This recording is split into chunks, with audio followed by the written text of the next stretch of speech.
प्यारे बच्चों, आज के इस वीडियो के माध्यम से हम लोग क्लास 10th साइंस यानी कि विज्ञान के वेरी वेरी इंपॉर्टेंट ऑब्जेक्टिव और सब्जेक्टिव दोनों तरह के क्वेश्चन को देखने वाले हैं, जो कि आप सभी के बोर्ड एग्जाम में डायरेक्ट पूछा जाएगा। और यहाँ पे मैं आपको जिस तरह का क्वेश्चन करवा रहा हूँ, बिल्कुल इसी तरह के क्वेश्चन आप सभी के बोर्ड एग्जाम में पूछे जाएंगे। इसलिए आप लोग वीडियो पे अंत तक बने रहें और इस चैनल पे पहली बार आए हैं तो चैनल को सब्सक्राइब करके बेल आइकन को प्रेस जरूर कर लीजिएगा, क्योंकि जो आपका आगे आने वाला सब्जेक्ट है उसका भी वीडियो इस चैनल के माध्यम से अपलोड किया जाएगा। तो चैनल पे आप लोग नए हैं तो सब्सक्राइब जरूर कर लीजिएगा। तो चलिए शुरू करते हैं और एक एक करके सारे क्वेश्चन को यहाँ पे हम लोग देखते हुए चलते हैं। लेकिन उससे पहले यहाँ पे जो आपका भरने वाला है बच्चों, यानी कि यहाँ पे आपका रजिस्ट्रेशन नंबर भरना है, यहाँ पे आपका रजिस्ट्रेशन ईयर भरना है, रोल कोड भरना है, रोल नंबर भरना है। ये सब तो आप लोग जानते ही होंगे, क्योंकि आपका एक सब्जेक्ट हिंदी का एग्जाम पार हो चुका है। ठीक है, तो ये सब तो आप लोग जानते ही होंगे, भर लीजिएगा। तो चलिए हम लोग आप डायरेक्ट क्वेश्चन पे चलते हैं और एक एक करके सारे क्वेश्चन को वहां पे हम लोग देखते हुए चलते हैं। तो देखिए बच्चों, सबसे पहले यहाँ पे आपका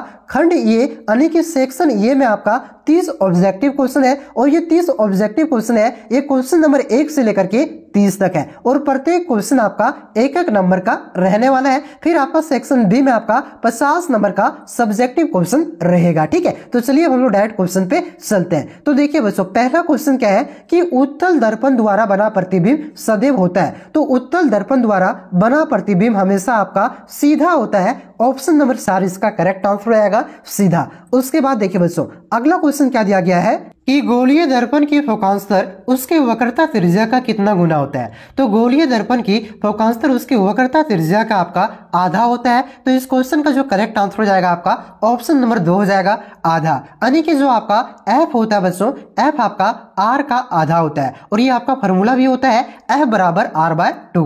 उसके बाद देखिए अगला क्वेश्चन क्या दिया गया है कि अवतल दर्पण की फोकस दूरी होती है, यानी कि जो आपका अवतल दर्पण है उसकी फोकस दूरी क्या होती है, शून्य होता है कि धनात्मक होता है कि ऋणात्मक होता है, या इनमें से कोई नहीं। तो याद रखिएगा अवतल दर्पण की फोकस दूरी ये हमेशा ऋणात्मक होता है। ऑप्शन नंबर 3 इसका करेक्ट आंसर हो जाएगा, ऋणात्मक। अगर पूछे कि उत्तल दर्पण की फोकस दूरी क्या होती है, तो उत्तल दर्पण की फोकस दूरी हमेशा आपका धनात्मक यानी कि पॉजिटिव होता है, इससे भी आप लोग याद रखिएगा। उसके बाद देखिए अगला क्वेश्चन क्या है कि गोलीय लेंस मुख्यतः कितने प्रकार के होते हैं। तो गोलीय लेंस मुख्यतः आपका 2 प्रकार का होता है। ऑप्शन नंबर 2 इसका करेक्ट आंसर हो जाएगा, 2। कौन कौन से, तो एक आपका उत्तल लेंस और एक होता है आपका अवतल लेंस। उसके बाद देखिए अगला क्वेश्चन क्या दिया गया है कि जब प्रकाश की किरण हवा से कांच में जाती है तो वह मुड़ जाती है। तो किधर मुड़ती है, अभिलंब के समांतर मुड़ती है कि अभिलंब से दूर जाती है कि अभिलंब की ओर आती है, या तो इनमें से कोई नहीं। तो याद रखिएगा जब प्रकाश की जो किरण है ये आपका विरल माध्यम से सघन माध्यम में प्रवेश करता है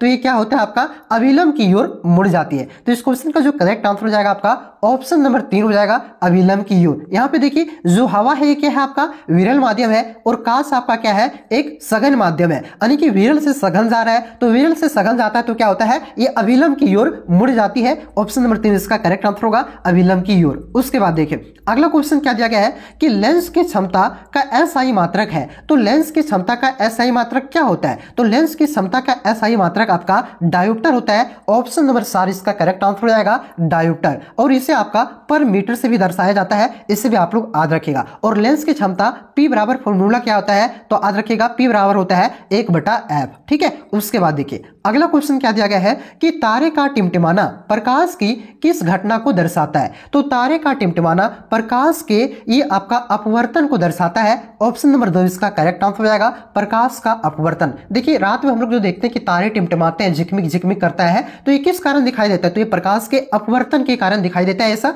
ठीक है, तो इस क्वेश्चन का जो करेक्ट आंसर होगा ऑप्शन नंबर 2 हो जाएगा, प्रकाश का अपवर्तन। उसके बाद देखिए अगला क्वेश्चन क्या दिया गया है कि अवतल लेंस के चश्मे का उपयोग करके किस दृष्टि दोष को दूर किया जा सकता है। तो अवतल लेंस के चश्मे का प्रयोग करके ये आपका ये निकट दृष्टि दोष को दूर किया जा सकता है। तो इस क्वेश्चन का जो करेक्ट आंसर हो जाएगा आपका ऑप्शन नंबर 1 हो जाएगा, निकट दृष्टि दोष। और जो आपका जरा दृष्टि दोष है बच्चों, इसके लिए कौन सा लेंस का प्रयोग किया जाता है, तो इसके लिए आपका द्विफोकस लेंस यानी कि बाइफोकल लेंस का प्रयोग किया जाता है, इससे भी आप लोग याद रखें। और जो आपका दीर्घ दृष्टि दोष है यानी कि दूरदृष्टि दोष है, इसके लिए आपका उत्तल लेंस का प्रयोग किया जाता है, इससे भी आप लोग याद रखिएगा। ठीक है, तो क्वेश्चन ने पूछा था अवतल लेंस का प्रयोग करके कौन से बीमारी को दूर किया जाता है, यानी कि कौन से दृष्टि दोष को दूर किया जाता है, तो निकट दृष्टि दोष को। ऑप्शन नंबर 1 इसका करेक्ट आंसर होगा, निकट दृष्टि दोष। उसके बाद देखिए बच्चों अगला क्वेश्चन क्या है कि लघु पतन के समय परिपथ में विद्युत धारा का मान हो जाता है, तो क्या होता है, ये बहुत ही अधिक बढ़ जाती है शॉर्ट सर्किट के समय, यानी कि लघु पतन के समय।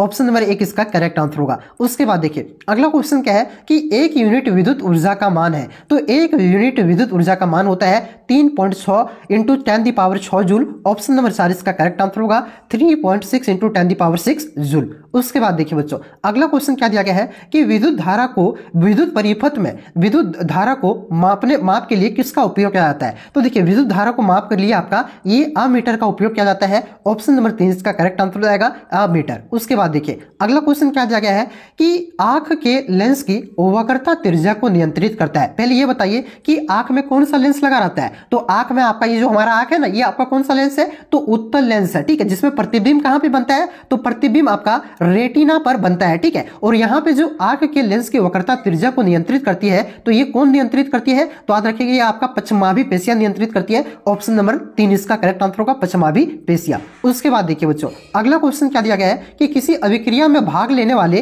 पदार्थ को पदार्थ कहलाते हैं। तो कोई भी अभिक्रिया में भाग लेने वाले पदार्थ को क्या कहते हैं, तो इसे क्या कहते हैं, तो याद रखिएगा इसे आपका कहा जाता है अभिकारक, ठीक है। और अभिक्रिया के फलस्वरूप जो उत्पाद बनता है, प्रोडक्ट बनता है, उसको आपका उत्पाद कहा जाता है। जैसे मान के चलिए A+B ये अभिक्रिया में भाग लिया और बना C, तो A+ जो अभिक्रिया में भाग लिया है इसको क्या कहेंगे, इसको हम लोग क्या कहेंगे, अभिकारक। और जो C बाद में बना अभिक्रिया के बाद उसे क्या कहेंगे, उत्पाद कहा जाता है, ठीक है। तो यहाँ पे इसका करेक्ट आंसर क्या हो जाएगा, अभिकारक इसका आंसर हो जाएगा। उसके बाद देखिए अगला क्वेश्चन क्या दिया गया है कि श्वसन कैसी रासायनिक अभिक्रिया है। तो श्वसन आपका एक ऊष्माक्षेपी रासायनिक अभिक्रिया है। ऑप्शन नंबर 1 इसका करेक्ट आंसर हो जाएगा ऊष्माक्षेपी। उसके बाद देखिए बच्चों अगला क्वेश्चन क्या दिया गया है कि निम्न में से कौन सी अभिक्रिया नहीं होगी। तो ये आपका ZnSO4 यानी कि जिंक सल्फेट आपका कॉपर के साथ अभिक्रिया नहीं कर सकता है, क्योंकि जो आपका जिंक है बच्चों ये कॉपर से ज्यादा पहलवान है, यानी कि ज्यादा अभिक्रियाशील धातु है। तो क्या करेगा यहाँ पे, इसको ये विस्थापित कर सकता है क्या, नहीं ना। अपने से पावरफुल धातु यानी कि अपने से ज्यादा अभिक्रियाशील धातु को कोई भी धातु विस्थापित नहीं कर सकता है, ठीक है। तो ये क्या हो जाएगा, इसका आंसर हो जाएगा आपका ऑप्शन नंबर 2 हो जाएगा। ये अभिक्रिया आपका संभव नहीं है। ऑप्शन नंबर 2 इसका करेक्ट आंसर होगा। उसके बाद देखिए बच्चों अगला क्वेश्चन क्या दिया गया है कि अभिक्रिया ZnO+C आपका अभिक्रिया करके बन रहा है Zn+CO में किसका उपचयन हो रहा है। तो हम लोग जानते हैं जिससे में क्या होता है, जा करके आपका ऑक्सीजन जुड़ता है, उसी का क्या होता है, आपका उपचयन होता है। तो ऑक्सीजन यहाँ पे देखिए किस में जुड़ रहा है, तो यहाँ पे ऑक्सीजन आपका आकर के कार्बन में जुड़ रहा है, ठीक है। तो इसका जो करेक्ट आंसर हो जाएगा आपका यहाँ पे कार्बन का उपचयन हो रहा है, ठीक है। तो जिसमें ऑक्सीजन जाकर के जुड़े उसी का उपचयन होता है, तो यहाँ पे उपचयन कार्बन का हो रहा है। ऑप्शन नंबर 2 इसका करेक्ट आंसर होगा। उसके बाद देखिए बच्चों अगला क्वेश्चन क्या दिया गया है कि निम्न में से कौन दुर्बल अम्ल है। दुर्बल यानी कि कह सकते हैं ज्यादा पावरफुल नहीं, तो कौन सा, HCl एक दुर्बल अम्ल नहीं है, ये आपका प्रबल अम्ल है। H2SO4 भी आपका इसे अम्लों का राजा भी कहा जाता है, तो ये क्या है, रसायनों का राजा कहा जाता है, तो ये भी प्रबल अम्ल है। HNO3 ये भी आपका क्या है, एक प्रबल अम्ल है, ठीक है। ये आपका एक प्रबल अम्ल नहीं है, यानी कि एक दुर्बल अम्ल है, निम्न कोटि का अम्ल है। ऑप्शन नंबर 4 इसका करेक्ट आंसर होगा CH3COOH, ये क्या है, एक दुर्बल अम्ल है। उसके बाद देखिए दोस्तों अगला क्वेश्चन क्या दिया गया है कि विरंजक चूर्ण का रासायनिक सूत्र है। तो विरंजन चूर्ण का रासायनिक सूत्र क्या होता है, तो याद रखिएगा विरंजक चूर्ण यानी कि जो ब्लीचिंग पाउडर है इसका रासायनिक सूत्र होता है CaOCl2 यानी कैल्शियम ऑक्सलाइड, ठीक है। तो इसका जो करेक्ट आंसर होगा आपका ऑप्शन नंबर 3 हो जाएगा CaOCl2 विरंजन चूर्ण का रासायनिक सूत्र हो जाएगा ऑप्शन नंबर 3। उसके बाद देखिए बच्चों अगला क्वेश्चन क्या है कि दही में कौन सा अम्ल पाया जाता है। तो दही में आपका ये लैक्टिक अम्ल पाया जाता है। ऑप्शन नंबर 2 इसका करेक्ट आंसर होगा लैक्टिक अम्ल। आप लोग कमेंट करके बताइएगा कि विश्व के डंक में आपका कौन सा अम्ल पाया जाता है। फटाक से कमेंट कीजिए कि विश्व के डंक में कौन सा अम्ल पाया जाता है। उसके बाद देखिए अगला क्वेश्चन क्या है कि आधुनिक आवर्त सारणी में आवर्तों की संख्या है। तो आधुनिक आवर्त सारणी में आपका आवर्तों की संख्या कितनी है, तो याद रखिएगा 7 आवर्त है। कितना आवर्त है, 7 आवर्त है और आपका 18 समूह है, ठीक है। तो ऑप्शन नंबर 1 इसका करेक्ट आंसर होगा 7 आवर्त। उसके बाद देखिए अगला क्वेश्चन क्या दिया गया है कि CnH2n+2 किसका सामान्य सूत्र है। तो याद रखिएगा CnH2n+2 ये आपका एल्केन का सामान्य सूत्र है। ऑप्शन नंबर 1 इसका करेक्ट आंसर हो जाएगा एल्केन, ठीक है। अगर पूछे पूछे कि CnH2n, ठीक है, एक इसका सामान्य सूत्र है, तो एल्केन एल्किन, ये आपका एल्किन का सामान्य सूत्र है, इससे भी आप लोग याद रखिएगा। अगर पूछे कि CnH2n-2, एक इसका सामान्य सूत्र है, तो CnH2n-2 ये आपका एल्काइन का सामान्य सूत्र है, इसे भी आप लोग याद रखिएगा, ठीक है। तो यहाँ पे CnH2n+2 किसका हो जाएगा, एल्केन का हो जाएगा, ऑप्शन नंबर 1 इसका करेक्ट आंसर होगा। उसके बाद देखिए बच्चों, अगला क्वेश्चन क्या है कि अनोक्सी शोषण के फलस्वरूप क्या बनता है, तो अनोक्सी शोषण के फलस्वरूप आपका एथिल अल्कोहल बनता है। तो इस क्वेश्चन का जो करेक्ट आंसर हो जाएगा बच्चों, ऑप्शन नंबर 2 हो जाएगा आपका एथिल अल्कोहल। उसके बाद देखिए अगला क्वेश्चन क्या दिया गया है कि प्रकाश संश्लेषण में ऑक्सीजन बाहर निकलती है, तो प्रकाश संश्लेषण में कहां से ऑक्सीजन बाहर निकलती है, तो ये आपका जल के टूटने से ऑक्सीजन बाहर निकलता है, ऑप्शन नंबर 1 इसका करेक्ट आंसर हो जाएगा जल से। उसके बाद देखिए बच्चों, अगला क्वेश्चन क्या दिया गया है कि रुधिर के तरल भाग को क्या कहते हैं, तो रुधिर के तरल भाग को क्या कहते हैं, तो याद रखिएगा रुधिर के तरल भाग को आपका प्लाज्मा कहा जाता है, ऑप्शन नंबर 1 इसका करेक्ट आंसर हो जाएगा प्लाज्मा। उसके बाद देखिए अगला क्वेश्चन क्या दिया गया है कि निम्नलिखित में से कौन परजीवी है, तो यहाँ पे इनमें से कौन सा परजीवी है, तो याद रखिएगा प्लाज्मोडियम आपका एक परजीवी है, ऑप्शन नंबर 2 इसका करेक्ट आंसर हो जाएगा प्लाज्मोडियम। देखिए इसी तरह के क्वेश्चन आप सभी के बोर्ड एग्जाम में पूछे जाएंगे, काफी इंपॉर्टेंट क्वेश्चन मैं आप सभी को करवा रहा हूँ, ठीक है। आप लोग चैनल पे नए हैं तो सब्सक्राइब जरूर कर लीजिएगा, ताकि जो आने वाला सब्जेक्ट है उसका भी वीडियो इस चैनल के माध्यम से अपलोड किया जाएगा। आगे देखिए अगला क्वेश्चन क्या है कि मछली के हृदय में कोष्ठों की संख्या है, तो मछली के हृदय में कोष्ठों की संख्या आपका 2 है, ऑप्शन नंबर 1 इसका करेक्ट आंसर होगा। उसके बाद देखिए अगला क्वेश्चन क्या दिया गया है बच्चों, अगला क्वेश्चन देखिए कि मैग्नीशियम पाया जाता है, तो मैग्नीशियम आपका किस में पाया जाता है, क्लोरोफिल में पाया जाता है, कि लाल रक्त कण में पाए जाते हैं, कि वर्णी लवक में पाए जाते हैं, कि श्वेत रक्त कण में पाए जाते हैं, तो याद रखिएगा मैग्नीशियम आपका क्लोरोफिल में पाया जाता है, ऑप्शन नंबर 1 इसका करेक्ट आंसर होगा क्लोरोफिल में। उसके बाद देखिए अगला क्वेश्चन क्या है कि किसमें मुकुलन विधि द्वारा जनन होता है, तो मुकुलन विधि द्वारा आपका ये हाइड्रा में जनन होता है, हाइड्रा आपका मुकुलन विधि के द्वारा जनन करते हैं, ऑप्शन नंबर 2 इसका करेक्ट आंसर होगा हाइड्रा। उसके बाद देखिए बच्चों अगला क्वेश्चन क्या है कि एड्स रोग किसके कारण होता है, तो एड्स रोग आपका वायरस यानी कि विषाणु के कारण होता है, ऑप्शन नंबर 2 इसका करेक्ट आंसर होगा विषाणु। और ये जो आपका एड्स रोग है कौन से विषाणु के कारण होता है, तो ये आपका HIV के कारण होता है, इसे भी आप लोग याद रखिएगा। उसके बाद देखिए बच्चों ये आपका आखिरी ऑब्जेक्टिव क्वेश्चन है कि निम्नलिखित में से कौन मुख्यतः जैव गैस का संघटक है, तो मुख्यतः जैव गैस का संघटक कौन है, तो याद रखिएगा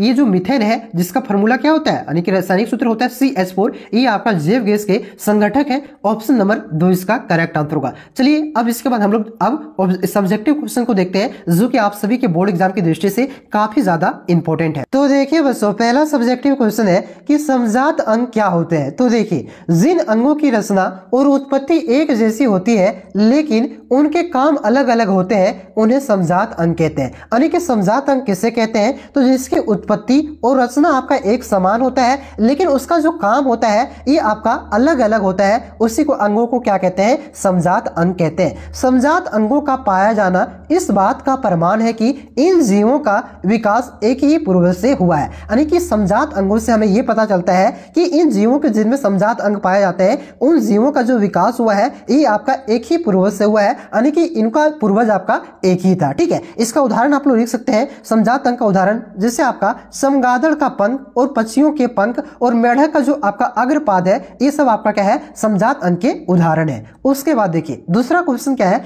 कि थर्मिट अभिक्रिया क्या होता है, तो देखिए दोस्तों एल्युमिनियम और आयरन ऑक्साइड यानी कि Fe2O3 के बीच होने वाली अभिक्रिया को क्या कहते हैं, थर्मिट अभिक्रिया कहते हैं। यह एक उष्माक्षेपी अभिक्रिया है, इस अभिक्रिया में बहुत तेजी से गर्मी पैदा होती है, तो ये आपका थर्मिट अभिक्रिया किसे कहते हैं, तो जो आपका एल्युमिनियम और आपका आयरन ऑक्साइड के बीच जो आपका अभिक्रिया होती है जिससे आपका काफी मात्रा में उष्मा निकलता है, तो इसी अभिक्रिया को क्या कहते हैं, थर्मिट अभिक्रिया कहते हैं। तो यहाँ पे आपका कोई भी अभिक्रिया लिखिएगा तो उसका आपका एग्जाम्पल में रिएक्शन जरूर लिख दीजिएगा, जिससे कि यहाँ पे थर्मिट अभिक्रिया का समीकरण लिख दिए हैं Fe2O3 + 2Al, फिर ये क्या बन रहा है आपका एल्युमिनियम ऑक्साइड बन रहा है Al2O3 और 2Fe प्लस उष्मा आपका बन रहा है, ठीक है। और जो आपका थर्मिट अभिक्रिया है इसका उपयोग कहाँ किया जाता है इसको भी लिखना है। तो देखिए थर्मिट अभिक्रिया का इस्तेमाल रेलवे ट्रक, मशीन के पुर्जे, गार्डर जहाजों के नोदक वगैरह को जोड़ने के लिए आपका थर्मिट अभिक्रिया का इस्तेमाल किया जाता है। क्लियर है बच्चों। उसके बाद देखिए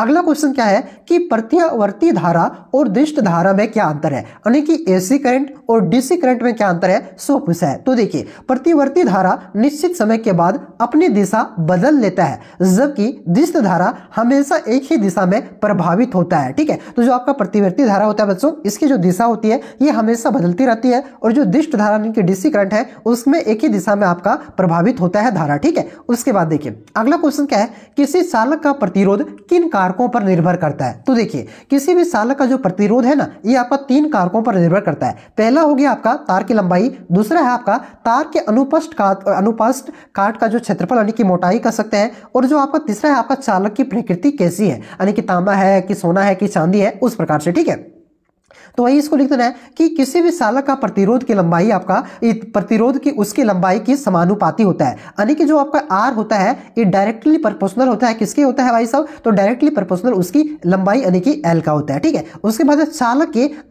अनुप्रस्थ काट का क्षेत्रफल यानी कि कह सकते हैं कि उसकी मोटाई। तो किसी भी चालक की प्रतिरोध उसके अनुप्रस्थ काट के क्षेत्रफल का व्युत्क्रमानुपाती होता है, यानी कि कह सकते हैं कि मोटाई जितना बढ़ेगा भाई साहब किसी भी चालक का अनुप्रस्थ काट के क्षेत्रफल जितना बढ़ेगा उसका प्रतिरोध क्या होगा, उतना ही कम होगा। ठीक है, उसके बाद आपका तीसरा है चालक की प्रकृति। किसी भी चालक का प्रतिरोध उसके चालक के पदार्थ की प्रकृति पर क्या करता है, निर्भर करता है। उसके बाद देखिए अगला क्वेश्चन क्या दिया गया है कि अम्ल वर्षा क्या है, आश्रित जल विद्युत का चालक क्यों नहीं होता जबकि वर्षा जल होता है। यानी कि जो फिल्टर वाटर है बच्चों ये आपका क्या है, विद्युत का चालक नहीं होता है, जबकि वर्षा जल आपका क्या होता है, आपका विद्युत का चालक होता है। और अम्ल वर्षा क्या है उसके बारे में लिखना है। तो देखिए जब वर्षा जल का पीएच मान 5.6 से कम हो जाता है तो उसे अम्लीय वर्षा कहते हैं। अम्लीय वर्षा रासायनिक प्रतिक्रिया के कारण होता है।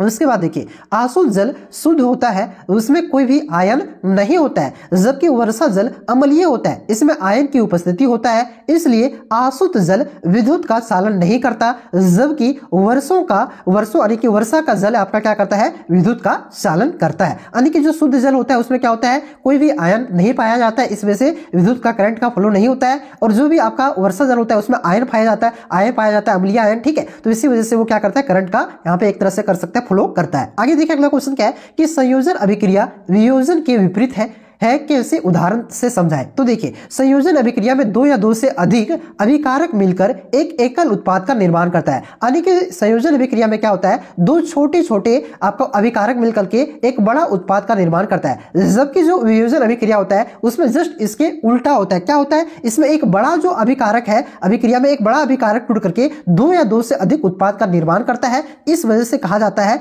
कि जो वियोजन अभिक्रिया है संयोजन अभिक्रिया के विपरीत है। फिर उसके बाद संयोजन अभिक्रिया का पे एग्जांपल देते हैं, जैसे मैग्नीशियम और ऑक्सीजन मिलकर के आपका MgO मैग्नीशियम ऑक्साइड बनाता है। ठीक उसी प्रकार से कैल्शियम ऑक्साइड आपका उष्मा की उपस्थिति में टूट करके कैल्शियम कार्बोनेट आपका उष्मा की उपस्थिति में टूट करके कैल्शियम ऑक्साइड और CO2 गैस बनाता है। ये आपको लिखना था। उसके बाद देखिए अगला क्वेश्चन क्या दिया गया बच्चों कि जब लोहे की कील को कॉपर सल्फेट के विलयन में डुबोया जाता है तो विलयन का रंग क्यों बदल जाता है। तो देखिए जब लोहे की कील को कॉपर सल्फेट के विलयन में कॉपर को विस्थापित कर देती है तो आयरन सल्फेट बनाती है। यानी कि जब देखिए यहाँ पे आपका कॉपर सल्फेट का विलयन है, इसमें जब भी आयरन को डाला जाता है तो आयरन क्या करता है, कॉपर से ज्यादा अभिक्रियाशील है तो ये क्या करता है, कॉपर को विस्थापित कर देता है। इस वजह से क्या होता है, आयरन सल्फेट बन जाता है और कॉपर सल्फेट का गहरा नीला रंग हल्के हरे रंग में बदल जाता है। ठीक है, तो यहाँ पे लिख देना है आपको Fe जब CuSO4 होगा यहाँ पे। ठीक है, CuSO4 नीला से अभिक्रिया करता है तो FeSO4 बनाता है और कॉपर आपका बनाता है।